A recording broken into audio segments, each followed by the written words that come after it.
আসসালামু আলাইকুম। শিমুল Memorial north school and কলেজের পক্ষ থেকে তোমাদের সকলকে স্বাগত। তোমাদের সাথে আছি আমি মোহাম্মদ সিদ্দিকা মিলি, তোমাদের সমাজবিজ্ঞান শিক্ষক, বাংলাদেশ বিশ্ব পরিচয় শিক্ষক। তো আজকে বাংলাদেশ বিশ্ব পরিচয়ের ক্লাসে 8 তারিখে আমরা ক্লাসে উপস্থিত হয়েছি। তোমাদের পঠিত অধ্যায় আজকে হবে আমাদের দায়িত্ব ও কর্তব্য। আমাদের দায়িত্ব কর্তব্য কোন অধ্যায়? নবম অধ্যায় উপরে। আমরা সমাজে যেহেতু বাস করি, আমাদের অনেক দায়িত্ব কর্তব্য রয়েছে, সমাজ থেকে আমরা অনেক উপকার ভোগ করতেই থাকি। তো আজকে পাঠ থেকে আমরা কি কি শিখবো? আজকে পাঠ থেকে আমরা শিখবো সমাজের প্রতি আমাদের দায়িত্ব কর্তব্য সম্পর্কে, রবিবের গল্প সম্পর্কে তোমরা বলতে পারবে, বাড়িতে ও বাড়ির বাইরে নিরাপত্তা সম্পর্কে বলতে পারবে, রাস্তায় কিভাবে নিরাপদ থাকা যায়, কিভাবে চলাফেরা করতে হয় সেই সম্পর্কে তোমরা বলতে পারবে, রাষ্ট্রের প্রতি আমাদের কি কি কর্তব্য রয়েছে সে সম্পর্কে তোমরা বলতে পারবে এবং ধারণা লাভ করবে। আজকের তাহলে আমাদের আলোচ্য বিষয় কি? আলোচ্য বিষয় হচ্ছে সমাজের প্রতি আমাদের দায়িত্ব ও কর্তব্য, রকিবের গল্প, বাড়িতে ও বাড়ির বাইরে নিরাপত্তা, রাস্তা নিরাপত্তা, রাষ্ট্রের প্রতি আমাদের দায়িত্ব ও কর্তব্য। তাহলে আলোচনায় যাওয়া যাক। প্রথমে আমরা জানবো হচ্ছে সমাজের প্রতি আমাদের দায়িত্ব ও কর্তব্য সম্পর্কে। আমরা সামাজিক জীব, সমাজে আমরা বসবাস করি এবং সমাজে আমাদের অনেক ধরনের মানুষ থাকে, আমাদের পরিবারে থাকে, তারপরে কি আশেপাশে অনেক ধরনের মানুষ থাকে।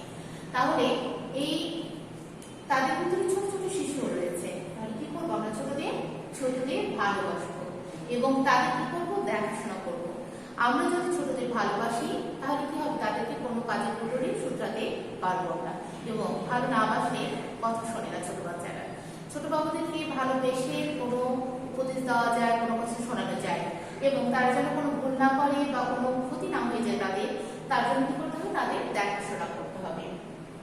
সবার উপকার করার চেষ্টা করবো, আমরা সবার উপকার করার চেষ্টা করবো। যে আমার উপকার করে না, যে আমার ক্ষতি করার চেষ্টা করে, তার উপকার করার চেষ্টা করবো, যেন সে উপকারের কাজ থেকে উপকার করতে শেখে।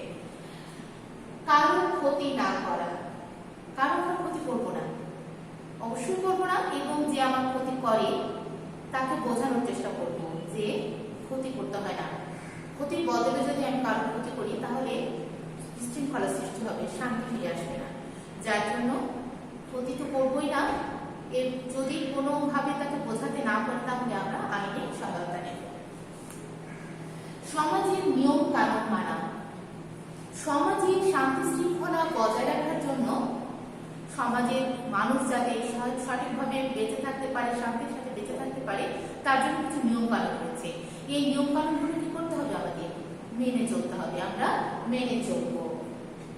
সুবিধা বঞ্চিতদের সহযোগিতা করা। সুবিধা বঞ্চিত কারা? সুবিধা বঞ্চিত হচ্ছে তারাই যারা মৌলিক চাহিদা যেমন খাদ্য, বস্ত্র, বাসস্থান, শিক্ষা, চিকিৎসা ইত্যাদি ক্ষেত্রে, এইসব ক্ষেত্রে যারা সুযোগ পায় না, সুবিধা পায় না, এগুলো থেকে যারা বঞ্চিত, তাদেরকে আমরা সহযোগিতার চেষ্টা করবো। ধরো যাদের পোশাক নেই তাদেরকে পোশাক দিয়ে সাহায্য করবো, যাদের খাদ্য খেতে পারছে না তাদেরকে খাদ্য দিয়ে সাহায্য করবো, যারা পড়ালেখা করতে পারছে না তাদেরকে কিছুটা সাহায্য করবো যেন তারা পড়াশোনা করতে পারে, এই ধরনের ব্যাপার। তাহলে আমরা সুবিধা বঞ্চিতদের সহযোগিতা করার চেষ্টা করব। বয়স্কদের শ্রদ্ধা করব। আমাদের পরিবারে অথবা আশেপাশে অনেক বয়োজ্যেষ্ঠ মানুষ থাকে, তাহলে তাদের বয়োজ্যেষ্ঠ মানুষদের শ্রদ্ধা তো করবই এবং তাদের সহযোগিতাও করব, যেন কারণ কোনো কাজে তাদের অসুবিধা হলে আমরা করে থেকে তার উপকার হয়, আরাম হয়। তাহলে বয়স্কদের আমরা শ্রদ্ধা করব। সমাজের সম্পদ সংরক্ষণ করব। সমাজে আমরা বাস করি, সমাজে সবকিছু সঠিক রাখার দায়িত্ব সমাজের মানুষের। আর এই সমাজের সম্পদ, সমাজে অনেক ধরনের সম্পদ রয়েছে, যেমন খেলার মাঠ, পার্ক, তারপর বিভিন্ন প্রতিষ্ঠান, ঈদগাহ মাঠ ইত্যাদি বিভিন্ন ধরনের জিনিস থাকে।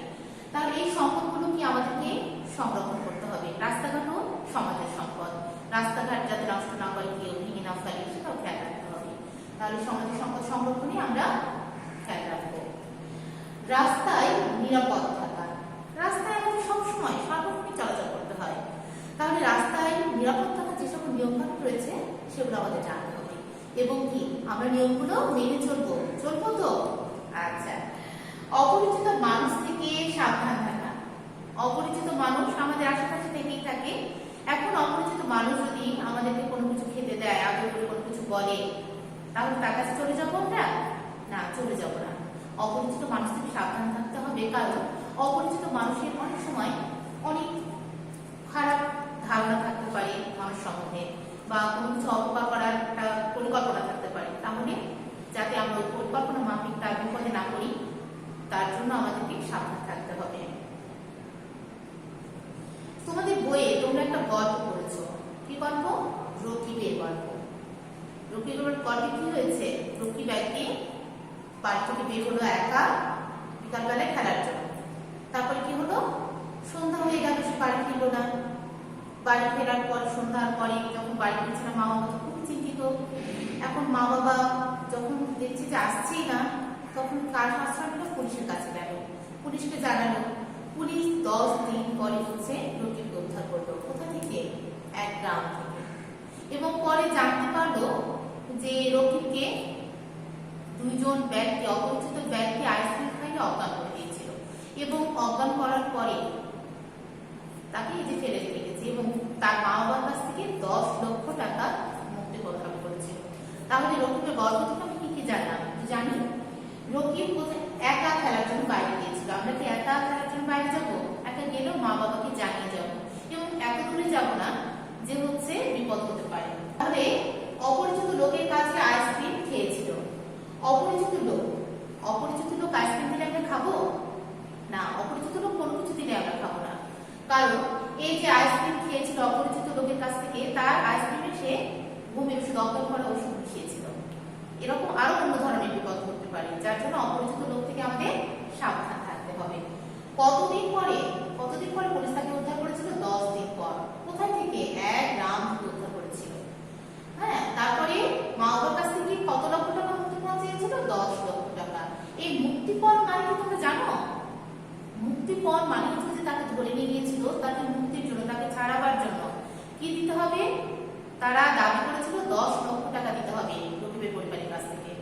এটাই হচ্ছে মুক্তিপণ। মুক্তির জন্য যে দাবি করা হয় সেটা হচ্ছে মুক্তিপণ। তারা মুক্তিপণ দাবি করেছিল 10 লক্ষ টাকা। তাহলে আমরা সাবধান থাকবো অপরিচিত মানুষ থেকে, তাই তো? আচ্ছা, আমরা সর্বোপরি বাড়িতে থাকি, তাই না? বাড়িতেই ম্যাক্সিমাম টাইম থাকি, ছোট বাবুরা তো আরো বেশি থাকে। আচ্ছা, তাহলে বাড়িতেই আমাদের কিভাবে নিরাপদ থাকা যায় সে সম্বন্ধে আমাদের জানতে হবে। আর বাড়িতে কিভাবে নিরাপদ থাকলে আমরা বিপদ থেকে রক্ষা পাবো সেটা আমরা এখন জানবো। এখানে লেখা আছে, দেখো, ধারালো জিনিস ব্যবহারের ক্ষেত্রে। রান্না বান্না করতে হলে ধারালো জিনিস ব্যবহার করতেই হয়, তাই না? হাসা, বটি, কাঁচি, ছুরি, এগুলো ব্যবহার করতেই হয়। তাহলে এগুলো ব্যবহারের ক্ষেত্রে আমাদের সাবধান থাকতে হবে, সাবধানে ব্যবহার করতে হবে, এবং ব্যবহারের পরে কোনো নিরাপদ স্থানে রাখতে হবে সেটা, যেন দুর্ঘটনাবশত হাত পা কেটে না যায়। বৈদ্যুতিক তারের ব্যবহার। বৈদ্যুতিক তার, আমরা বিদ্যুৎ ব্যবহার করি না? বাসাতে অনেক বৈদ্যুতিক যন্ত্রপাতি রয়েছে। বৈদ্যুতিক তার যখন আমরা ব্যবহার করব, তখন ভেজা হাতে বৈদ্যুতিক তারে হাত ধরে, এবং খালি পায়ে হাত ধরবো না। ভেজা হাতে বা খালি পায়ে বৈদ্যুতিক তার ধরবো না। আরো একটা বিষয়, বৈদ্যুতিক জিনিস ব্যবহার করে, বৈদ্যুতিক লাইট, ফ্যান এগুলো ব্যবহার করি, এগুলো ব্যবহারের পরে কি করতে হবে? সুইচটা বন্ধ করে দিতে হবে, যেন অযথা আমাদের বিদ্যুৎ নষ্ট না হয়। ঠিক আছে, এটা আমাদের খেয়াল রাখতে হবে। ওষুধ ও কীটনাশকের ব্যবহার। ওষুধ আমরা সার্বক্ষণিক বাসায় কারো না কারো ওষুধ লেগেই থাকে, এবং আমরা ওষুধ খেতেই থাকি। আর কীটনাশকও লেগে থাকে, যেমন আমাদের বাসায় অনেক শহরের বাসায় আমাদের কিট রয়েছে। কি কি কিট রয়েছে কীটনাশকের জন্য ব্যবহার করি আমরা? তেলাপোকা দেখা যায়, তারপর পোকা দেখা যায়, পিঁপড়া দেখা যায়, বিভিন্ন কীটনাশক ব্যবহার করি আমরা। তাহলে এই কীটনাশকের বোতলগুলো আর ওষুধগুলো কোথায় রাখতে হবে? সামনাসামনি, কাছের জায়গায় না, এগুলো নিরাপদ জায়গায় রাখতে হবে, এবং স্পষ্ট করে লিখে রাখতে হবে ওষুধ, কীটনাশক। বুঝছো? আর কি করতে হবে? কীটনাশকটা যেন এমন জায়গায় রাখতে হয় যেন শিশুদের নাগালের বাইরে থাকে। কীটনাশকটা শিশুদের নাগালের বাইরে রাখতে হবে। গ্যাসের চুলা ও আগুনের ব্যবহার। রান্নাবান্না যেহেতু করতেই হয়, গ্যাসের চুলা ব্যবহার করতে হয়, আগুনেরও ব্যবহার করতে হয়। গ্যাসের চুলা ছাড়া আরো অনেক কিছু ব্যবহার করে থাকে, স্টোভ ব্যবহার করে থাকে, মাটির চুলা ব্যবহার করে থাকে। তাহলে কি করতে হবে? এগুলো ব্যবহার যখন শেষ হয়ে যাবে, তখন হয় সুইচ বন্ধ করে দিতে হবে, না হলে আগুনটাকে নিভিয়ে দিতে হবে, যেন পরবর্তীতে কোনো বিপদের আশঙ্কা না তাহলে আমি এটা করবো তো না। আর বাসাতে সম্পর্কে বলবো যেন কেউ করে থাকলে ওটা বন্ধ করে দেয়। অপরিচিতের পরিচয় জেনে ঘরের দরজা খোলা। অপরিচিত মানুষ দরজা নক করলেই আমরা দরজা খুলে দেবো, তাই তো? না, তা দেবো না। অপরিচিত মানুষ দরজা নক করলে তার পরিচয় আগে যাবে।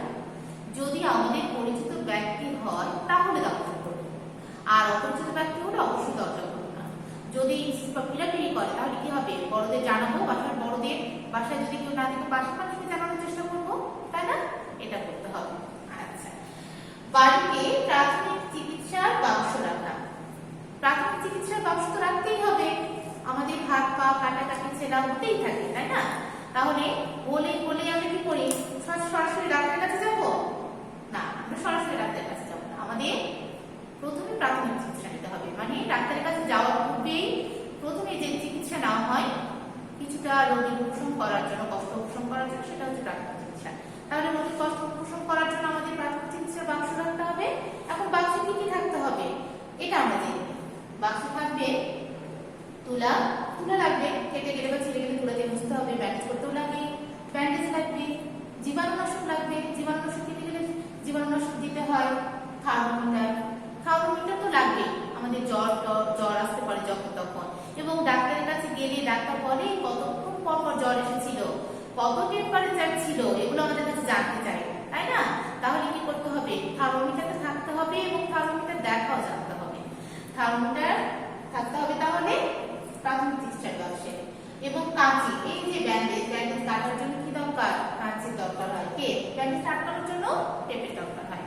আরো আমাদের ছোটখাটো যেগুলো নিত্য প্রয়োজনীয় ওষুধ সেগুলো আমরা এখানে রাখতে পারি। তাহলে প্রাথমিক চিকিৎসার বাক্সটা কোথায় রাখবো? আলমারির ভিতরে তালাবন্ধ করে? না ছোট বন্ধুরা, আলমারির ভিতরে আমরা রাখবো না, এটা এমন এক জায়গায় রাখবো যেন সকলে জানে এটা কোথায় রাখা হয়েছে, সকলের নাগালে থাকবে। এটা বোঝা গেল? আচ্ছা, তাহলে প্রাথমিক চিকিৎসার বাক্স যাদের বাসায় নেই তারা একটা বাক্স তৈরি করে নেবে। হ্যাঁ, আচ্ছা। ঘরের বাইরে নিরাপত্তা। ঘরের বাইরে নিরাপত্তা, ঘরে আমরা যেমন থাকি নিরাপত্তা সম্পর্কে জানতে হবে, ঘরের বাইরে কিন্তু আরো জানতে হবে। রাস্তাঘাট আছে, অপরিচিত মানুষ আছে, তাই না? তাহলে ঘরের বাইরে কিভাবে নিরাপদ থাকা যায় সেটা আমরা একটু জানি। দেয়াল বা গাছ বেয়ে না ওঠা। দেয়াল বা গাছ বেয়ে মোটে ওঠা যাবে না। দেয়ালে উঠলে পিছলে পড়ে যেতে পারো, আবার গাছে উঠলে গাছে ডাল ভেঙে যেতে পারে। তাহলে আর ভেঙে গেলে কি হবে? হাত পা ভেঙে যাবে, তখন কষ্ট হবে। অতএব দেয়াল বা গাছ বেয়ে ওঠা যাবে না। লাফালাফি না করা। লাফালাফি না করলে কি খেলাধুলা হয়? খেলাধুলা মানে তো লাফালাফি করা, কিন্তু লাফালাফি এমন ভাবে করবো না যেন বিপদ হয়। লাফালাফি করবো কিন্তু এমন ভাবে করবো না যেন বিপদ হয়, বিপদের আশঙ্কা না হয়, সেদিকে খেয়াল রাখতে হবে। জলাশয়ের আশেপাশে খেলার সময় সতর্ক থাকা। জলাশয়ের আশেপাশে পুকুর, নদী, নালা বিভিন্ন জল থাকতে পারে। এখন এগুলোর পাশে খেলার সময় আমাদের সতর্ক থাকতে হবে। এবং আরো একটি বিষয়, আমাদের সাঁতার জানতে হবে। আমরা সাঁতার শিখবো যেন বিপদকালীন সময়ে আমরা সাঁতার দিয়ে পাড়ে খুলে উঠতে পারি, ঠিক আছে, তীরে উঠতে পারি। তাহলে আমাদের সাঁতার জানতে হবে, আর জলাশয়ের আশেপাশে খেলার সময় সাবধানে খেলতে হবে যেন আমরা পানিতে না পড়ে যাই। রাস্তায় খেলাধুলা না করা। রাস্তা কি খেলার জায়গা? রাস্তা তো খেলার জায়গা নেই। রাস্তা খেলার জায়গা নয় যেহেতু, তাহলে আমরা খেলার মাঠে খেলবো। আর রাস্তায় যানবাহনের জায়গা, যখন তখন যানবাহন আসতে পারে, ফাঁকা থাকলেও হুট করে চলে আসতে পারে, তার জন্য আমরা রাস্তায় খেলাধুলা করবো না। রাস্তায় খেলাধুলা করলে অ্যাক্সিডেন্ট হতে পারে, তাই না, দুর্ঘটনা ঘটতে পারে। রাস্তা পারাপারে সতর্ক থাকা। রাস্তা পারাপারে কি থাকবো? আমরা সতর্ক থাকবো, সাবধান থাকবো।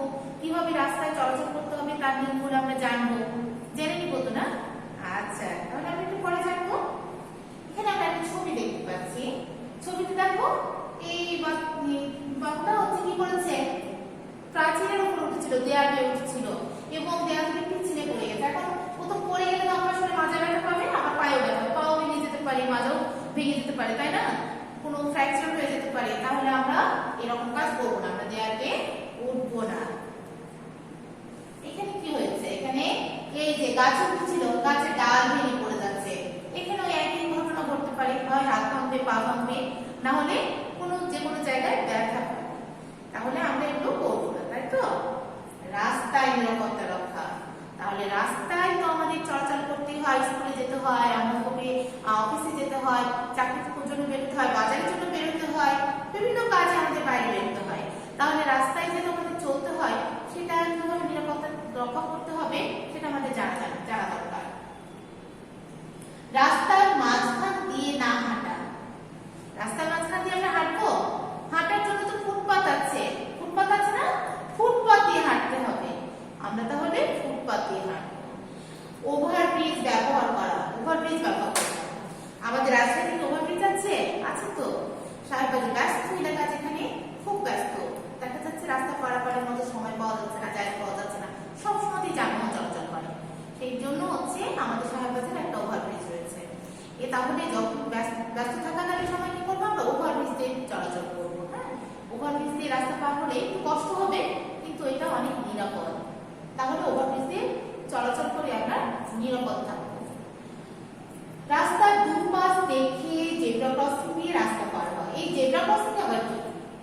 জেব্রা ক্রসিং হচ্ছে রাস্তায় আড়াআড়িভাবে যে সাদা বা হলুদ দাগ দেওয়া থাকে, সেটা হচ্ছে জেব্রা ক্রসিং।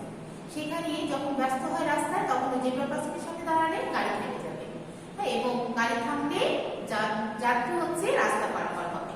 ঠিক আছে, তাহলে জেব্রা ক্রসিং দিয়ে আমরা রাস্তা পার হব। রাস্তার দুপাশ দেখে অবশ্যই। রাস্তার বাঁকে বা শেষ প্রান্তে পৌঁছানোর আগে থামা। রাস্তার বাঁক যখন ঘুরে তখন একদিক থেকে কিন্তু আরেকদিক দেখা যায় না, যে কি আসছে, কি যাচ্ছে এরকম দেখা যায় না। হ্যাঁ, তাহলে কি করতে হবে? রাস্তার বাঁক ঘোরার সময় একটু থামতে হবে, যেন খেয়াল রাখতে হবে যে অন্য দিক থেকে কোনো গাড়ি আসছে কিনা বা কোনো মানুষ আসছে কিনা, এটা খেয়াল রাখতে হবে।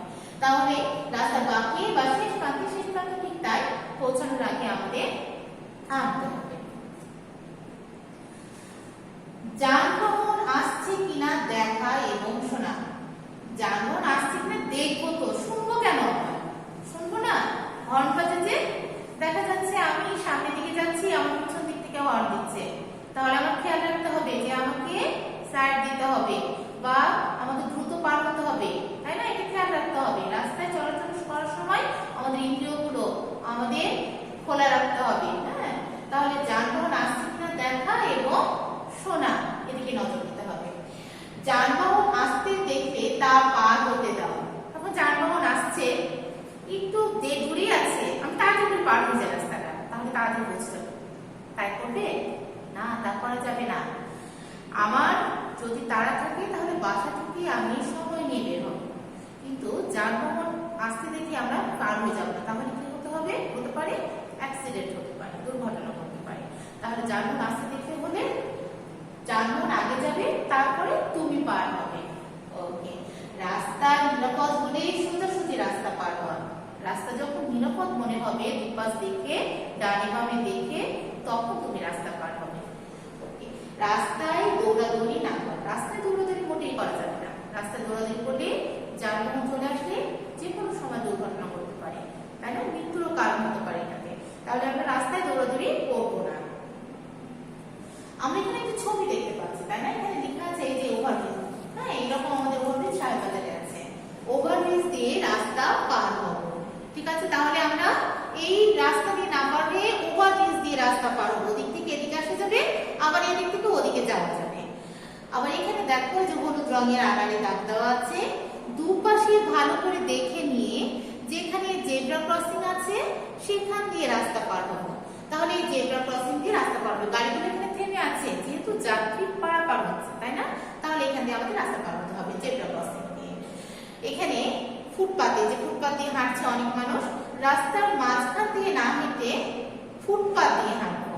তাহলে আমাদের কি করতে হবে? ফুটপাত দিয়ে হাঁটতে হবে। এটা রাস্তা আর এটা হচ্ছে ফুটপাত। এই ফুটপাত দিয়ে আমরা হাঁটা চলাফেরা করবো। আমরা তো রাষ্ট্রে বাস করি, সমাজে বাস করি, আর বৃহদার্থে রাষ্ট্রে বাস করি। আমরা রাষ্ট্রের নাগরিক এবং রাষ্ট্র আমাদের বিভিন্ন সময় বিভিন্ন সুযোগ সুবিধা দিয়ে থাকে, এবং এই বিভিন্ন সুযোগ সুবিধা দেয়, তার জন্য রাষ্ট্রের প্রতি আমাদের কিছু দায়িত্ব ও কর্তব্য রয়েছে। আমরা যখন কারো উপকার করি তখন আমরা উপকার করার চেষ্টা করি, তাই না? যে আমাকে উপকার করবে। হ্যাঁ, কিন্তু সেটা করা যাবে না। তারপরে রাষ্ট্র যেহেতু আমাদের অনেক উপকার করে, আমার তার কথা মেনে চলতে হবে, রাষ্ট্রের নিয়ম কানুন মেনে চলতে হবে। তাহলে কি রাষ্ট্র সঠিকভাবে পরিচালনা করতে পারবে। তাহলে আমাদের কি কি দায়িত্ব কর্তব্য রয়েছে রাষ্ট্র প্রদত্ত শিক্ষা লাভ করা।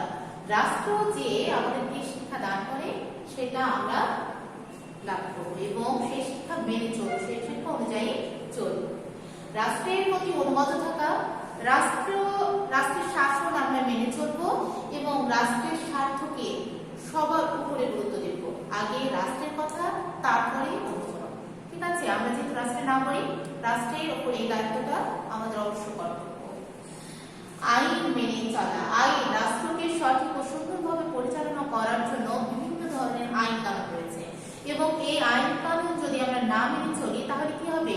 বিশৃঙ্খলা দেখা দেবে, মারামারি হানাহানি দেখা দেবে এবং আইনের যেহেতু পালন না করলে শাস্তির ব্যবস্থা রয়েছে, তার জন্য আমরা সকলে এই আইন মেনে চলতে বাধ্য এবং যারা মেনে চলবে না তারা শাস্তি ভোগ করবে। ঠিক আছে, আমরা শাস্তির দিকে যাবোই না, আমরা সকলে আইন মেনে চলবো রাষ্ট্রকে সুন্দর সুশৃঙ্খলভাবে পরিচালনার জন্য। নিয়মিত কর প্রদান করা, আমরা রাষ্ট্রের নাগরিক এবং এই নাগরিক হিসেবে রাষ্ট্র আমাদের অনেক সুযোগ সুবিধা দিয়ে থাকে। এই রাষ্ট্রকে পরিচালনার জন্য অনেক অর্থের প্রয়োজন হয়। সরকার তার জন্য প্রত্যেকটা নাগরিকের কাছ থেকে কর আদায় করে থাকে। নাগরিক হিসাবে আমাদের সরকারের রাষ্ট্র পরিচালনা, রাষ্ট্রের বিভিন্ন প্রতিষ্ঠান পরিচালনা এবং নাগরিকদের বিভিন্ন সুযোগ সুবিধা প্রদানের জন্য এই কর দেওয়া আমাদের অবশ্য কর্তব্য। যদি আমরা এই কর না দিই তাহলে দেখা যাচ্ছে সরকার আমাদেরকে সঠিকভাবে সুযোগ সুবিধা প্রদান করতে পারবে না, তাই না? তাহলে আমাদের কর দিতে হবে।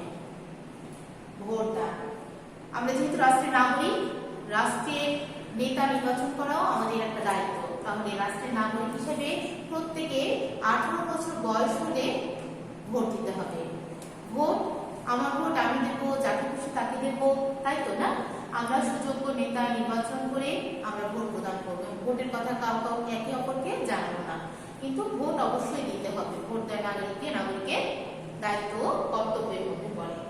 রাষ্ট্রীয় সম্পদ রক্ষা করা, আমরা রাষ্ট্রে বসবাস করি, রাষ্ট্রের সম্পদ রক্ষা করাও এই জন্য আমাদের দায়িত্ব। রাষ্ট্রের যে সব সম্পদ রয়েছে সেগুলো যদি অযথা নষ্ট করা হয়, অকারণে নষ্ট হয়, তাহলে রাষ্ট্র আর উন্নয়নের দিকে ধাবিত হবে না।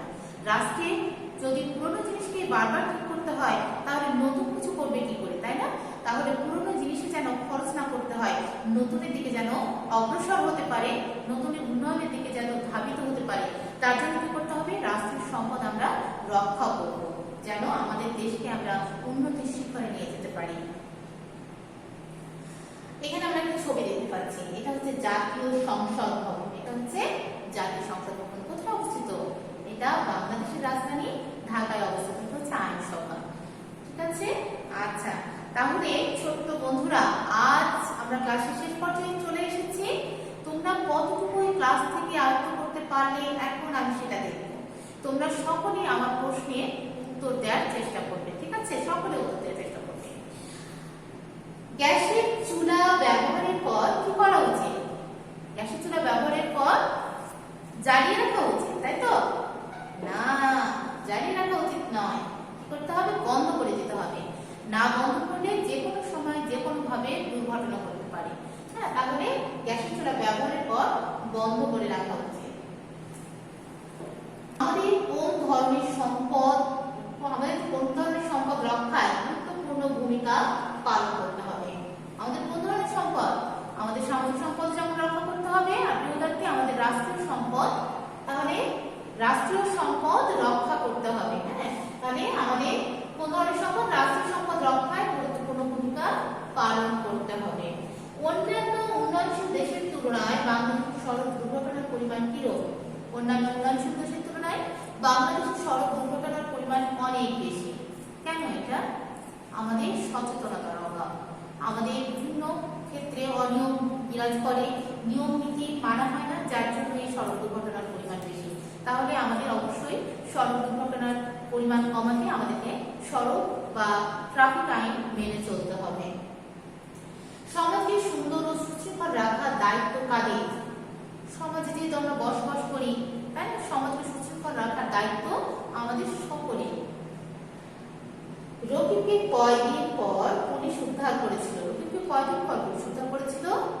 10 দিন পর পুলিশ উদ্ধার করেছিল। তাহলে আমরা অপরিচিত মানুষের কাছ থেকে কিছুই খাবো না, তাই না? যেন আমাদের এরকম ওকে, তাহলে আগামী দিন এই অধ্যায়ের উপর তোমাদের রিভিশন টপ ক্লাস নেওয়া হবে। তাহলে আজ পর্যন্তই তোমরা ঘরে থাকো, স্বাস্থ্যবিধি মেনে নিরাপদে থাকো এবং মনোযোগ দিয়ে পড়াশোনা করো, পরীক্ষাগুলো সঠিকভাবে দাও। আজ আসসালামু আলাইকুম।